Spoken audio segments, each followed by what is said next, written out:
Dear students, today will discuss the muscle contraction with you कि किस तरह से जो मसल्स हैं उनकी जो प्रॉपर्टीज़ हैं उनमें हमने देखा था कि किस तरह से एक्साइटेबिलिटी होती है, कंडक्टिविटी होती है। तो this conductivity is responsible for the muscle contraction. Muscle contraction process क्या होता है? इसमें एक्टिवेशन होगा टेंशन जनरेटिंग साइट्स का मसल फाइबर्स के अंदर।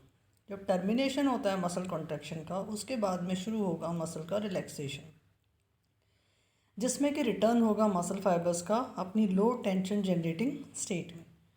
मसल कॉन्ट्रैक्शन को हम एक प्रोसेस की तरह देख सकते हैं कि वो लेंथ और टेंशन पर निर्भर करता है। मसल जो कॉन्ट्रैक्शन है आइसोमेट्रिक प्रकार का भी हो सकता है, अर्थात आइसोमेट्रिक कॉन्ट्रैक्शन भी हो सकता है।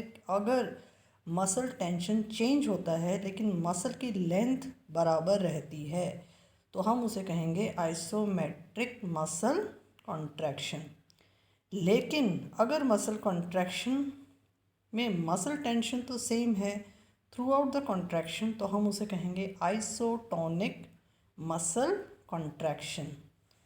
कॉन्सेंट्रिक मसल कॉन्ट्रैक्शन उसे कहेंगे जब मसल लेंथ शॉर्टन हो जाती है या मसल लेंथ जो है पूरी तरह से बढ़ जाएगी, तो उस कॉन्ट्रैक्शन को हम इसेंट्रिक मसल कॉन्ट्रैक्शन कहेंगे। नेचुरल जो मूवमेंट्स होती हैं जो कि अंडरलाई करती हैं लोकोमोटर एक्टिविटी को, जहाँ पे कि मसल को जो कॉन्ट्रैक्शन होता है उसके बहुत सारे प्रारूप हो सकते हैं, और जिससे कि हम चेंजेस देख सकते हैं किसी भी मसल फाइबर की लेंथ में, उसमें कितनी टेंशन आई है, अर्थात उसमें कितना स्टिमुलस आया है जिससे कि एक्साइटेशन हुआ है टाइम वेरिंग मैनर में। इसलिए हम कह सकते हैं कि neither length nor tension is likely to remain the same in muscle that contract during locomotor activity. तो ये एक तरह का मसल जो कॉन्ट्रैक्शन प्रोसेस है वो एक्टिवेशन है टेंशन जनरेटिंग साइट्स का। टेंशन जनरेटिंग या स्टिमुलस ने उसे एक्साइट किया है जिससे कि उसका संकुचन या कॉन्ट्रैक्शन होगा, फिर रिलैक्सेशन होगा।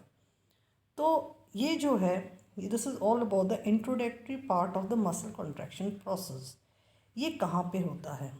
ये जो मसल कॉन्ट्रैक्शन की जो प्रक्रिया होती है ये यहाँ पे एक न्यूरोमस्कुलर जंक्शन में परफॉर्म होती है, जो कि एक केमिकल साइनेप्स बनता है जिसमें कि कांटेक्ट होता है मोटर न्यूरॉन और मसल फाइबर्स का, मतलब नर्व्स और मसल्स के बीच में एक जंक्शन पॉइंट जब डेवलप होगा, डेट इज़ न्यूरोमस्कुलर जंक्शन। ये एक ऐसी साइट है जिसमें कि मोटर न्यूरॉन ट्रांसमिट करते हैं सिग्नल जो कि मसल फाइबर में जाते हैं, जिससे कि इनिशिएट होता है मसल कॉन्ट्रैक्शन। जो सीक्वेंस ऑफ इवेंट्स जो होते हैं जिससे कि डीपोलराइजेशन होगा मसल फाइबर का न्यूरोमस्कुलर जंक्शन में, जिससे में कि एक एक्शन पोटेंशियल इनिशिएट होता है सेल बॉडी में मोटर न्यूरॉन के, जो कि प्रोपोगेट होता है सेल्टेटरी कंडक्शन से टूवर्ड्स न्यूरोमस्कुलर जंक्शन। जैसे ही वो टर्मिनल पॉइंट पे जाएगा तो जो एक्शन पोटेंशियल है उससे कैल्शियम आयंस का जो इन्फ्लक्स है वो टर्मिनल वे में होगा थ्रू कैल्शियम चैनल्स। ये जो कैल्शियम आयंस का इन्फ्लक्स होगा जिससे कि साइनेप्टिक जो वेसिकल्स हैं जिसमें कि न्यूरोट्रांसमीटर्स होते हैं, जिससे कि एसिटाइल जो कोलाइन है वो फ्यूज़ करेगा प्लाज्मा मेम्ब्रेन के साथ में, जिससे रिलीज़ होगा एसिटाइल कोलाइन सिनेप्टिक क्लेफ्ट में, जो कि मोटर न्यूरॉन टर्मिनल और न्यूरोमस्कुलर जंक्शन के बीच में उपस्थित है। मसल कॉन्ट्रैक्शन का ये जो प्रोसेस है इसमें एसिटाइलकोलाइन डिफ्यूज़ होगा साइनेप्स से और बाइंड करेगा, एक्टिवेट करेगा निकोटिनिक एसिटाइलकोलाइन रिसेप्टर्स को, जो कि न्यूरोमस्कुलर जंक्शन में उपस्थित हैं। ये जो एक्टिवेशन होगा निकोटिनिक रिसेप्टर का, इससे इंट्रिंसिक सोडियम या पोटेशियम चैनल खुलेंगे, जिससे कि सोडियम रश इन करेगा एंड पोटेशियम बाहर की ओर जाएगा, मतलब सोडियम आयंस अंदर आएंगे और पोटेशियम आयंस बाहर की ओर जाएंगे। इसकी वजह से क्या होगा, जो मेम्ब्रेन है जो सार्कोलीमा है उसकी जो पोलैरिटी है अर्थात जो चार्ज का जो फॉर्मेशन है वो ऑपोजिट हो जाएगा, जिससे कि जो वोल्टेज है वो जंप करेगी रेस्टिंग मेम्ब्रेन पोटेंशियल। जो रेस्टिंग मेम्ब्रेन पोटेंशियल था वो -90 मिली वॉट्स था, अब वो हाई हो जाएगा, पॉजिटिव हो जाएगा +75 मिली वॉट्स। जैसे ही सोडियम अंदर एंटर हो जाएगा, सोडियम अंदर एंटर हो जाएगा तो positive charge will increase more. So जो मेम्ब्रेन पोटेंशियल है जो रेस्टिंग था अब वो हाइपरपोलराइज हो गया जब पोटेशियम आयन एग्जिट हो गए, और उसके बाद में वो एडजस्ट बैक होगा रेस्टिंग मेम्ब्रेन पोटेंशियल में। तो जब वो एडजस्ट बैक होगा तो रैपिड फ्लक्चुएशन होगा, जिसको हम एंड प्लेट पोटेंशियल कहेंगे। वोल्टेज गेटेड आयन चैनल्स जो होते हैं सार्कोलीमा में, वो होते हैं एंड प्लेट के पास में, वो ओपन होंगे टू एंड प्लेट पोटेंशियल के रिस्पॉन्स में। ये जो सोडियम और पोटेशियम स्पेसिफिक हैं, ये जिसमें कि एक ही चीज़ अलाउ करेंगे, या तो सोडियम या पोटेशियम आयन। ये जो वेव जाएगी आयन मूवमेंट्स की, वो क्रिएट करेगी एक्शन पोटेंशियल को, जो कि स्प्रेड होगी मोटर एंड प्लेट से सभी डायरेक्शंस की ओर। अगर एक्शन पोटेंशियल स्टॉप हो जाता है तो एसिटाइल कोलाइन नहीं बनेगा, वो रिलीज़ नहीं होगा। जो एसिटाइल कोलाइन सिनेप्टिक क्लेफ्ट में पहले से था वो या तो डिग्रेड हो जाएगा, किसके द्वारा डिग्रेड होगा? एक्टिव एसिटाइल कोलाइन ईस्ट्रेज एंजाइम के द्वारा। ये सारी चीज़ें हम इस डायग्राम से और विजुलाइज कर सकते हैं। आप यहाँ पे देख सकते हो on the left side it is the axon terminal, जहाँ पे कि सिनेप्टिक वेसिकल्स हैं, और यहाँ पे दूसरी तरफ आप देख रहे हो यहाँ पे एसिटाइल कोलाइन रिसेप्टर्स प्रेजेंट हैं सिनेप्टिक क्लेफ्ट में। और ये जो सिनेप्टिक क्लेफ्ट है, यहाँ पे आप देख रहे हो कि एक तरह का टी ट्यूब्यूल्स ने इन्वेजिनेशन फॉर्म कर लिया, अर्थात सार्कोप्लाज्मिक रेटिकुलम या मसल सेल एंडोप्लाज्मिक रेटिकुलम ने, जिससे कि calcium ions are release. Now first step में हम देख रहे हैं कि एसिटाइल कोलाइन रिलीज हो रहा है एक्सिन टर्मिनल से, जो कि बाइंड करेगा रिसेप्टर्स या ग्राही से जो सार्कोलीमा में है, जिससे कि एक एक्शन पोटेंशियल जनरेट होगा। वो ट्रेवल डाउन करेगा टी ट्यूब्यूल से, कैल्शियम आयंस वहाँ से रिलीज होंगे सार्कोप्लाज्मिक रेटिकुलम से in response to change in voltage. जैसे ही वोल्टेज चेंज हुआ उसके रिस्पॉन्स में कैल्शियम आयंस रिलीज हो गए। अब ये जो कैल्शियम आयंस हैं वो बाइंड करेंगे ट्रोपोनिन प्रोटीन से, और उनके बीच में एक क्रॉस ब्रिज का फॉर्मेशन हो जाएगा एक्टिन और मायोसिन के बीच में। फिर यहाँ पे हम देखते हैं कि एसिटाइल कोलाइन जो ईस्ट्रेज है रिमूव करेगा acetylcholine from the synaptic cleft. जैसे आपको आगे स्टिमुलेंट बंद हो गया है, और फिर जो कैल्शियम आयंस हैं वापस से ट्रांसपोर्टेड बैक हो जाते हैं into sarcoplasmic reticulum. Tropomyosin bind करती है एक्टिव साइट्स में on actin, causing the cross bridge to detach. तो इस तरह से हमने देखा कि ट्रोपोनिन इनिशिएट करती है फॉर्मेशन को, क्रॉस ब्रिज को, और ट्रोपोमायोसिन उसका ऑपोजिट काम करती है, it causes the cross bridge to detach. So this is how the mechanism of the muscle contraction occurs by mediating role of calcium ions.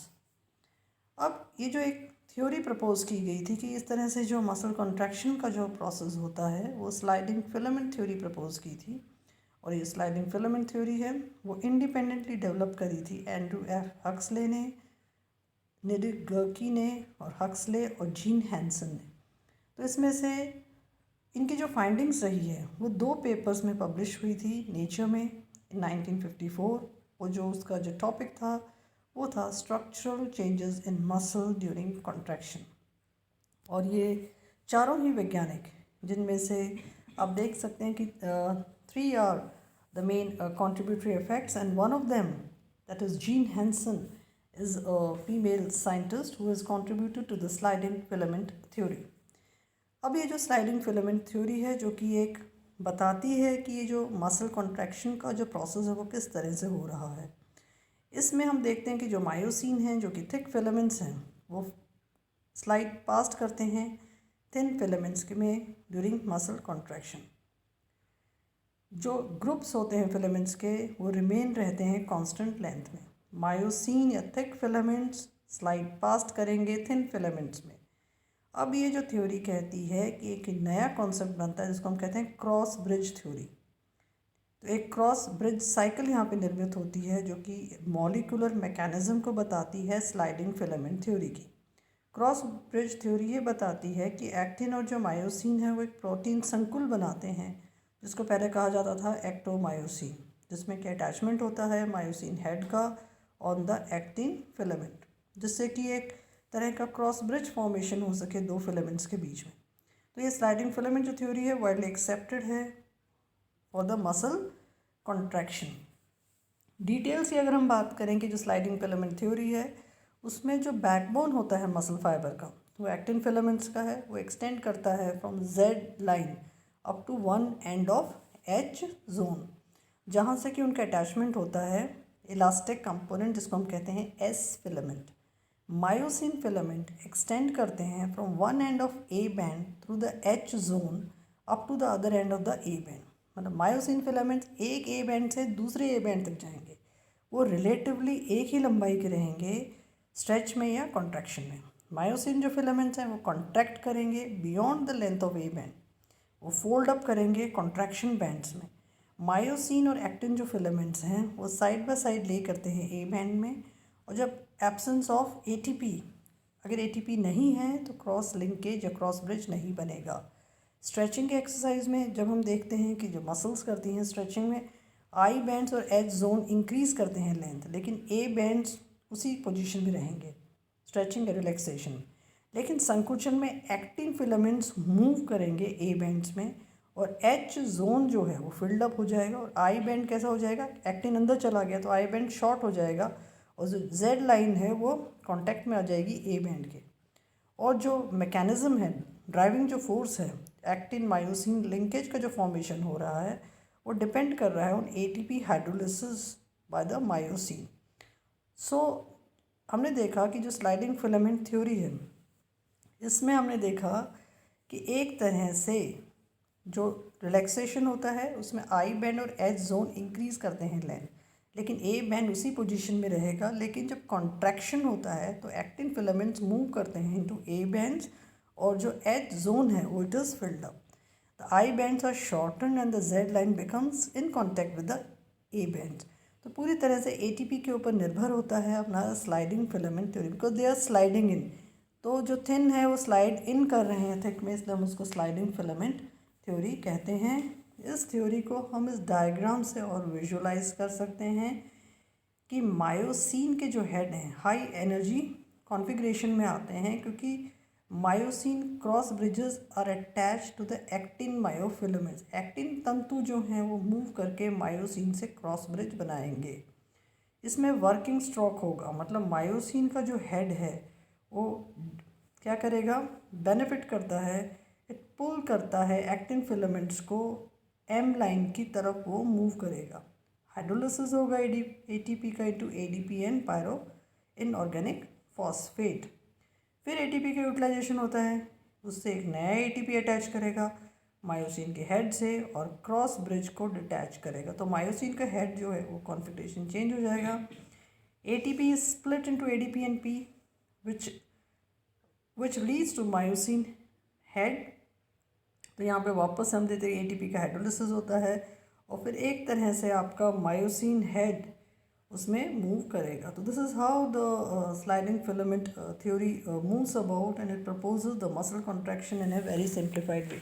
I hope you are able to understand the muscle contraction in a simplified way. Thanks for watching the video.